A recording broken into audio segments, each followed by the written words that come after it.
Hello viewers, welcome back to another video. And today I'm a bit busy. I'm going to keep this video a little bit shorter than usual. I'll still read for 15 minutes as I said yesterday, but I won't be doing all those summary, talking in between, talking in the beginning. Even though I am talking in the beginning, but uh, I'm not going to do a lot of this. I'm going to start without any further delay because I have some work in the morning, and also my phone is not charged, and it gets too hot, and the video pauses in between. That's what happened yesterday. So I'll just start the video, start the timer first.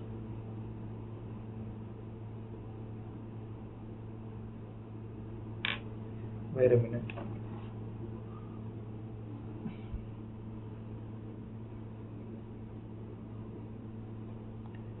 Am I still recording? Let me check. This gets too hard if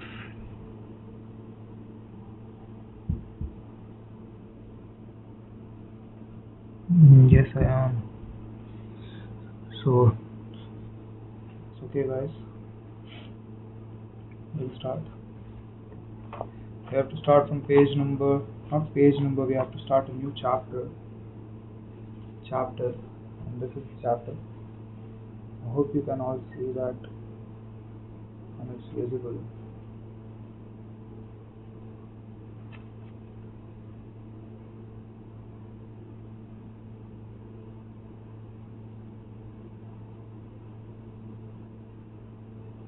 Yeah. Truly cannot see what is being recorded, so don't mind if the frame is not quite right. We'll start from chapter number 18. The truth about talent when genes matter and when they don't. The truth about talent when genes matter and when they don't. Many people are familiar with Michael Phelps, who is widely considered to be one of the greatest athletes in history. Phelps has won more Olympic medals not only than what Phillips has won more Olympic medals not only than any swimmer but also more than any Olympian in any sport. Fewer people know the name of HML Gueroj, Gueroj, Gueroj, HML Gueroj, but he was a fantastic athlete in his own right. El Guerrouj was a Moroccan runner who holds two Olympic gold medals and is one of the greatest middle distance runners of all time. For many years, he held the world record in the mile, 1500 meter and 2000 meter races. At the Olympic Games in Athens, Greece in 2004, he won gold in the 1500 meter and 5000 meter races. These two athletes are widely different in many ways. For starters, one competed on land and other in water, but most notably, they differ significantly in height. El Guerrouj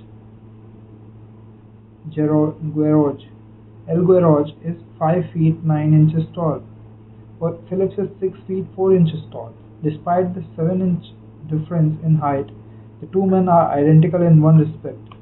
Michael Phelps and HML Guerrouj wear the same length inseam on their pants.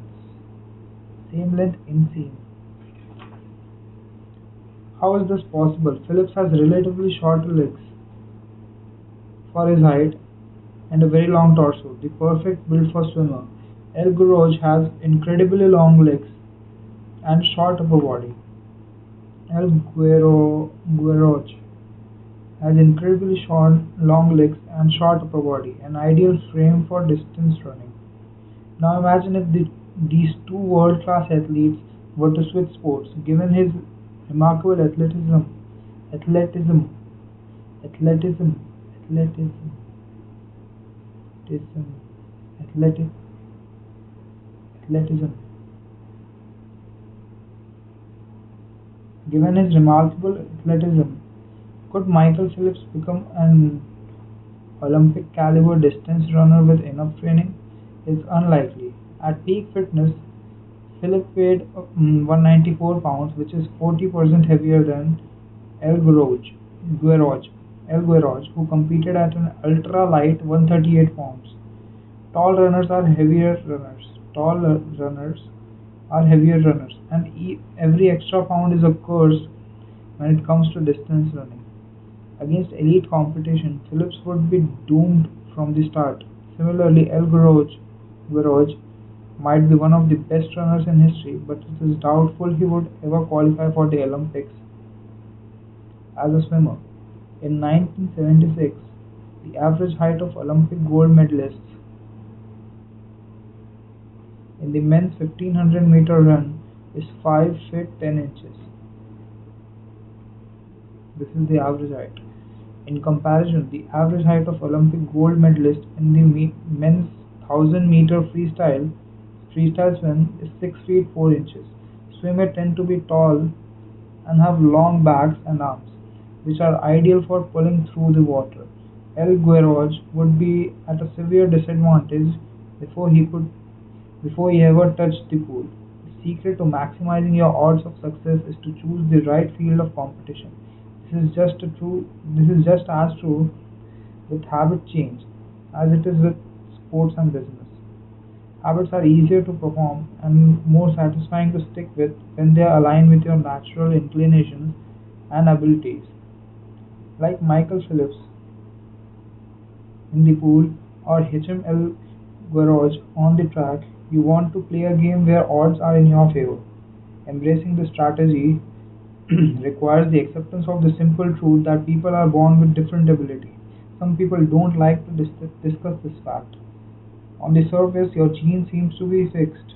On the surface, your gene seems to be fixed, and is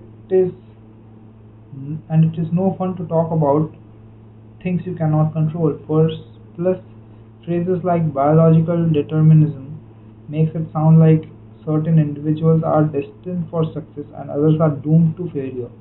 But a short this is a short-sightedness view of influence of genes on behavior. But this is a short-sighted view of the influence of genes on behavior. The strength of genetics is also their weakness.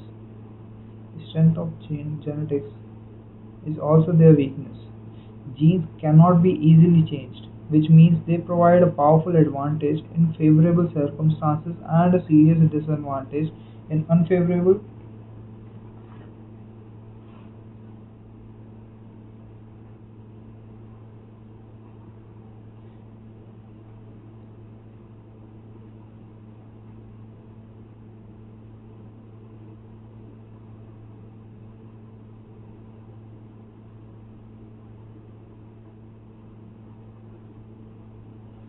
Where was I?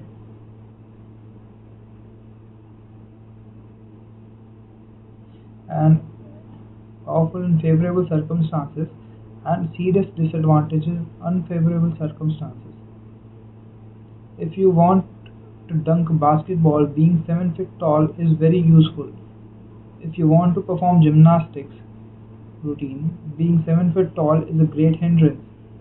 Our environment determines the suitability of our genes and the utility of our natural talents. When our environment changes, so do the qualities that determine success. This is true not just for physical characteristics, but for mental ones as well. I am smart if you ask me I am smart if you ask me about habits and human behavior. Not so much when it comes to knitting, propulsion, or guitar chords. Competence is highly dependent in context. The people at the top of any competitive field are not only well trained, they are also well suited to the task. And this is why, if you want to be truly great, selecting the right place to focus is crucial. In short, genes do not determine your destiny, they determine your areas of opportunity. As physical Gaber, as physician Gaber Mate says, notes, genes can dis- genes can predispose but they cannot predetermine. The areas where you are genetically to success predisposed to success are the areas where habits are more likely to be satisfying. The key is to direct your effort towards areas that both excite and match your natural skills to align your ambition with your ability. The obvious question is, how do I figure out where the odds are in my favor? How do I identify the opportunities and habits that are right for me? The first place we will look for the answer is by understanding your personality. How do your personality influences your habit? Our genes are operating beneath the surface of every habit. Our genes are operating beneath the surface of every habit. Indeed, beneath the surface of every behavior, genes have been shown to influence everything from the number of hours you spend watching television to your likelihood to marry or divorce to your tendency to get addicted to drugs, alcohol, or nicotine. There is a strong genetic component on how obedient or rebellious you are when you are facing authority, how vulnerable or resistant you are to stressful events, how proactive or reactive you tend to be, and even how captivated or bored you feel during sensory experiences like attending a concert. Captivated or bored you feel during sensory experiences like attending a concert. As Plowman, Robert Plowman, a behavioral genetics geneticist geneticist at King's College in London, told me, it is now the point where we have stopped testing to see if traits have a genetic component. Stopped testing to see if traits have a genetic component because we literally cannot find a single one that isn't influenced by our genes. It is now the point where we have stopped testing to see if traits have a genetic component because we literally cannot find a single one that isn't influenced by our genes.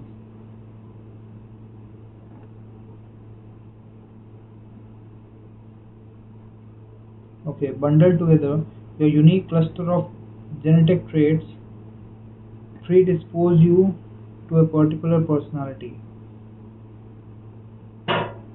Your personality is a set of characteristics that is consistent from situation to situation. The most proven scientific analysis of personality traits is known as the Big Five, which breaks them down into five spectrums of behavior: openness to experience, from curious and inventive on one end to cautious and consistent on the other. Conscientiousness, conscientious, consci, conscientiousness, conscious, what? What? Consci,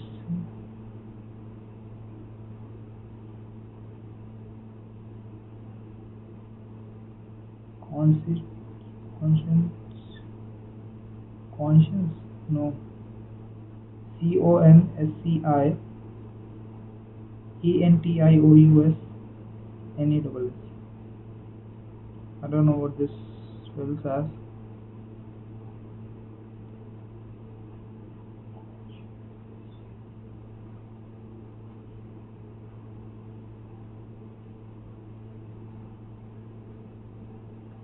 Conscientiousness.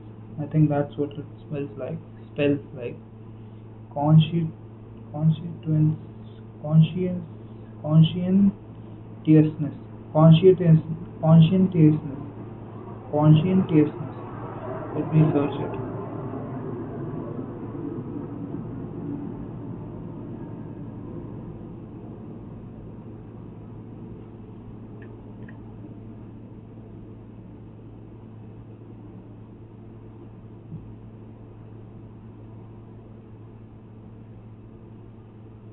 NT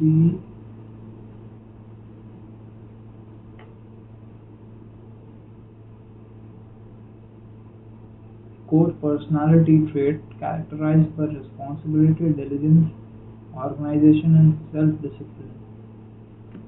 I cannot. I know this meaning. I can read it here, but I cannot spell it. How do you spell it? Conscious, conscientiousness, conscientiousness, conscientiousness, conscientiousness, conscientiousness, conscientiousness, conscientiousness, conscientiousness, conscientiousness, conscientiousness, conscientiousness. It's like a German word. Conscientiousness, conscientiousness. Organized and efficient. Okay.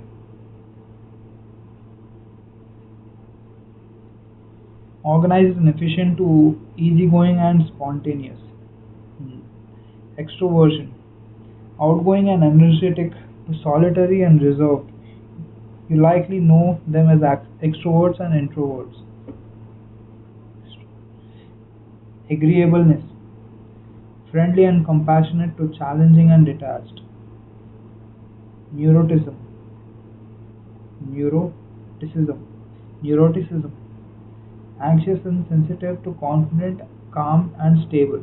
All five characteristics are biological underpinnings. Extroversion, for instance, can be tracked from birth. If scientists play a loud noise in the nursing ward, some babies turn towards it, while others turn away. When the researchers tracked these children through life, they found that the babies who turned towards the noise were more likely to grow up to be extroverts. Those who turned away were more likely to become introverts. People who are high in agreeableness are kind, considerate, and warm. They also tend to have high natural oxytocin levels, a hormone that plays an important role in social bonding, increases feeling of trust, and can act as a natural antidepressant. You can easily imagine how someone with more oxytocin can be inclined to build habits like writing thank you notes or organizing social events. Third, as a third example, consider neuroticism, which is a personality trait all people possess to various degrees. People who are high in neuroticism tend to be anxious and worry more than others. This trait has been linked to hypersensitivity of the amygdala, the portion of the brain responsible for noticing threats. Noticing threats. In other words, people who are more sensitive to negative cues in their environment are more likely to score high in neuroticism. Who are more sensitive to negative cues in their environment are more likely to score high in neuroticism. Our habits are not solely determined by our personalities. Our habits are not solely determined by our personalities, but there is no doubt that our genes nudge us in a certain direction. Our deeply rooted preferences make certain behavior easier for some people than for others. You don't have to apologize for these differences or feel guilty about them, but you do have to work with them. A person who scores lower on conscientiousness, for example, will be less likely to be orderly by nature.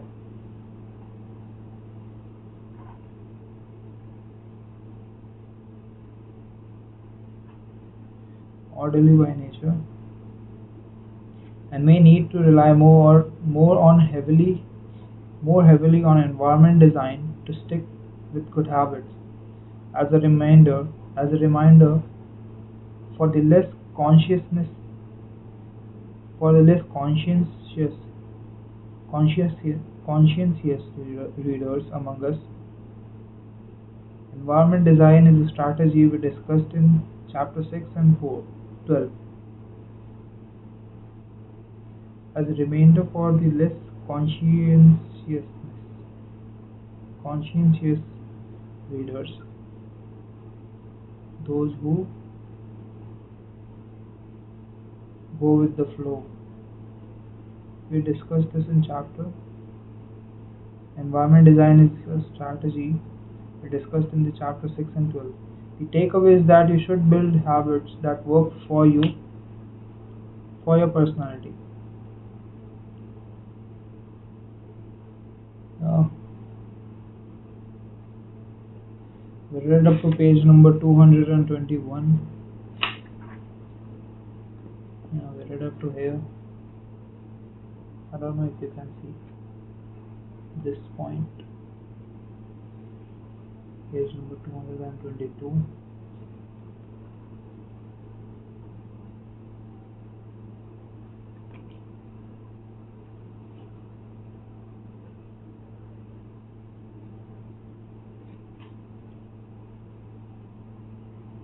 There's so many fucking mosquitoes that I cannot even count them on.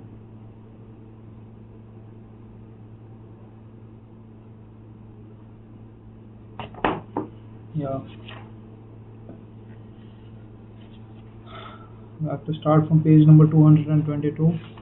As I told, I cannot summarize it what I read today, but basically we read about genes, how they influence our habits and our decisions, our personality also. Apparently, not apparently, it is proven, and how we can use this our genes to optimize our area of expertise, or choose our area of expertise if we haven't chosen one yet. If you have, then I don't think you need to change your track. Keep doing what you are doing because you have been stick you have been doing it. If you have been doing it for long, then you know then you that you are made for it. Even if you are not made for it, you have been doing it for so long that you get a habit of doing it. Even if you are not made for it and you are still sticking to it, then it means it's for you. That's it. That's what we did today. We have to start from page number 222 tomorrow. Until then, goodbye and go find your purpose, guys. It's very important. I forgot to do this yesterday because the video paused in between and I just couldn't re-record it because it would be an hassle and I am busy right now. Okay, guys, goodbye.